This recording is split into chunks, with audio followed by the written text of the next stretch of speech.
Est-ce que vous avez vu Israël? Qu'est-ce qu'ils ont fait Israël, ces gros bâtards? Eh, vraiment, c'est n'importe quoi, les gars. C'est n'importe quoi. Qui pour stopper la folie meurtrière d'Israël, les mecs? Qui, genre? Qui?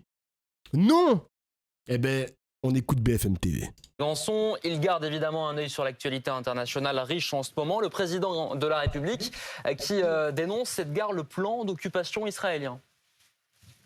Là aussi, j'avais oublié cette dinguerie. Hein. Oui, tout à fait. Emmanuel Macron qui hausse le ton sur la situation en Israël et à Gaza et qui dénonce l'attitude de Benyamin Netanyahou. Je cite, il faut mettre fin à cette guerre maintenant avec un cessez-le-feu permanent. Voilà ce que nous dit le chef de l'État. Lui qui suit l'actualité et la situation internationale depuis le fort de Brégançon qui se trouve juste derrière moi ici dans le département du Var. Le président de la République qui fustige les dernières annonces de Benyamin Netanyahou, le premier ministre israélien qui souhaite, je cite, s'emparer de la ville de Gaza. Emmanuel Macron, Macron, il hausse le ton, hein. Hausse le ton. Bon. Bref. Alerte, je cite, cela constitue un désastre annoncé d'une gravité sans précédent. La France qui dit aussi vouloir agir pour la sécurité d'Israël et la libération des otages, ainsi que pour le soutien aux populations palestiniennes et la reprise des actions humanitaires. Je cite, nous proposons une mission de stabilisation sous mandat de l'ONU, dit Emmanuel Macron. La France qui, on le rappelle, a l'intention de reconnaître l'État de Palestine en septembre prochain. D'ailleurs, parenthèse, les gars, par rapport à ça, deux parenthèses. La première, alors Macron va reconnaître l'État de Palestine au mois de septembre, vous le savez, avec d'autres pays. Et d'ailleurs, les Américains ont estimé que la paix entre Gaza et Israël, la Palestine et Israël, a été sabotée parce que Macron a pris la décision unilatérale de reconnaître l'État de Palestine. Mais les Américains sont malades ou quoi? Les Américains accusent la France de saboter la paix parce que Macron veut reconnaître l'État de Palestine. Mais ils sont complètement fous.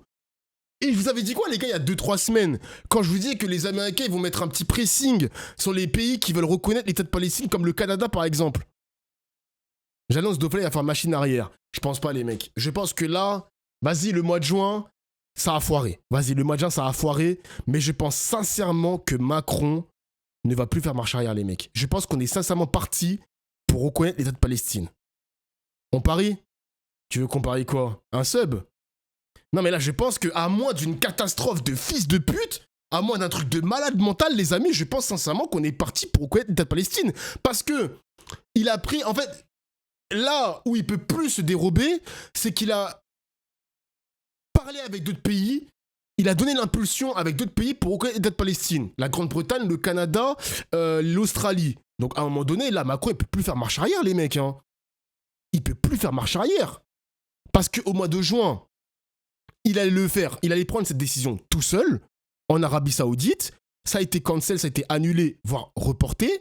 Là, il y a l'Australie qui arrive, le Canada qui arrive, la Grande-Bretagne qui arrive. À quel moment il peut faire marche arrière? Vous voyez ce que je veux dire? En ça, un homme politique peut toujours faire marche arrière. Non mais les mecs, là c'est fini les mecs. Après avec Macron, on sait jamais, je suis d'accord avec vous le chat. Je suis d'accord avec vous, mais là on est vraiment parti pour un moment historique. Hein. En plus, le mec il va reconnaître la Palestine à l'Assemblée Générale de l'ONU, avec un discours peut-être symbolique. Les autres pays vont faire aussi le même discours et reconnaître l'État de Palestine. Je sais pas, hein. Ils sont trop... Exactement, Jules Serre, ils sont trop engagés maintenant. Ils sont beaucoup trop engagés pour faire machine arrière. Vous voyez ce que je veux dire?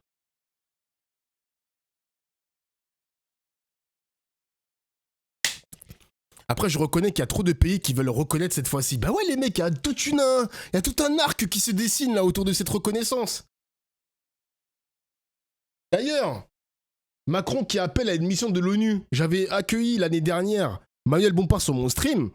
Reconnaître l'État de Palestine, mais reconnaître quoi en fait? Parce que Macron il appelle à une mission de l'ONU, mais ça c'était une idée de la France Insoumise de base. Hein. Parce que je l'avais déjà parlé en stream il y a 2 semaines. Mais en gros, reconnaître l'État de Palestine, c'est aussi déclencher une résolution de l'ONU pour mettre des casques bleus à la frontière israélo-palestinienne, en espérant qu'Israël ne fusille pas quand même des casques bleus. Je l'espère. On l'a vu au Liban, c'était quand même ric-rac, mais si la reconnaissance de l'État de Palestine déclenche la résolution pour mettre des soldats de l'ONU à la frontière pour que la Palestine soit véritablement reconnue, on espère les mecs, hein. On espère que ça va aller aussi loin, hein, parce que pour moi, reconnaître l'État de Palestine dans l'État comme ça, là, sans reconnaître les frontières, c'est juste une signature sur un papier, les mecs, hein. C'est littéralement une signature sur un bout de papier, hein, vraiment. Voilà. Faut pas trop s'exciter, hein. Exactement, Ace Queen, ce sera la seule utilité de la reconnaissance de l'État de Palestine. Exactement. Si t'as pas de soldats de l'ONU sur place, ça sert à rien. Ça sert à rien. Exactement. Béquet avec Willem Gay en direct du Var pour BFM TV. Cette guerre à Gaza, elle fait de nombreux morts évidemment parmi les civils, parmi les journalistes également. Le peu qui essayent de rapporter la situation sur place. Et cette nuit, la chaîne télévision qatari Al Jazeera a annoncé la mort de 5 de ces journalistes dans une frappe israélienne décrite comme ciblée. De son côté, Tsahal affirme que l'un des correspondants de la chaîne était un terroriste qui se faisait passer pour un journaliste. Fin de citation, reportage d'Anis Gérard avec Agathe Alboui. Parmi les 5 journalistes, les mecs, ils ont fumé un mec qui avait, je crois, 150 000 abonnés, un truc comme ça. 150 000 abonnés, genre. Salut, Christian. Merci, Knight, pour le sub, Beat Knight. Au milieu des immeubles éventrés par les bombes, ces Gazaouis rendent un dernier hommage à l'un des journalistes tués dans la frappe. Quelques heures plus tôt, dans la nuit, la tente des reporters d'Al Jazeera est ciblée par une attaque israélienne. Putain. Avant l'arrivée des secours, au milieu des flammes, les personnes sur place se précipitent pour tenter de sauver les blessés, dans un climat de panique totale.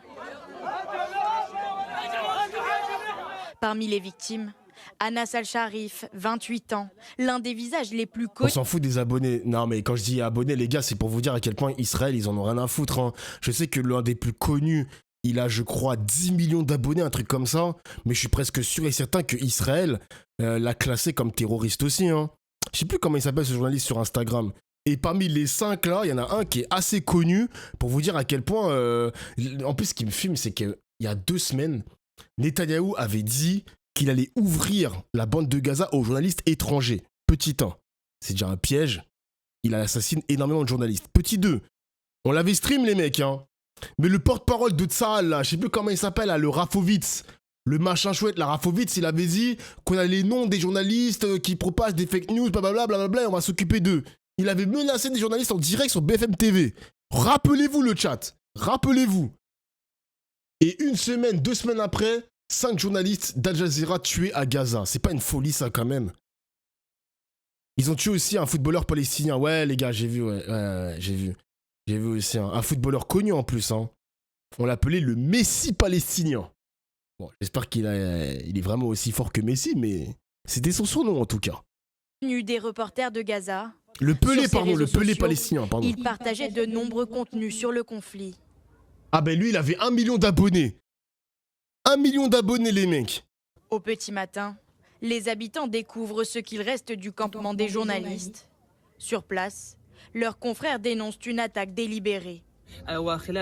Cette attaque confirme que dans cette guerre, les journalistes sont devenus une cible légitime et que tous ceux qui tentent de transmettre le message de la vérité sont des cibles pour Israël.